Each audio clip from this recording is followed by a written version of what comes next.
Danny Boyle thinks Robert Pattinson should be the next James Bond.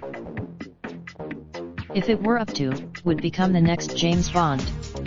Bruce Wayne, in an interview with The Guardian for upcoming musical yesterday, Boyle discussed his experience briefly working on and then being taken off the Bond franchise.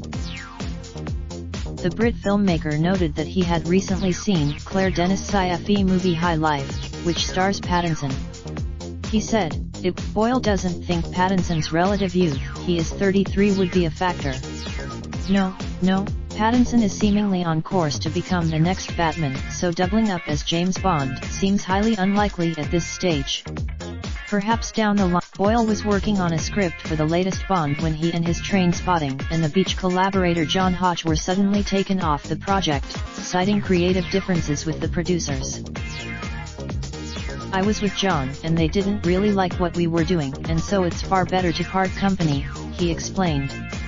What we were doing was, as to why he took on such a producer-slash-studio-led franchise in the first place, Oscar winner Boyle revealed, that's ultimately what you learn. But you've got to go. Boyle's Yesterday opens June 28th. Sign up for the latest news. Raindrop, drop top, smoking, no cooking the hot pot. Fucking on your bitch, yeah, that. Looking up, open the park pot.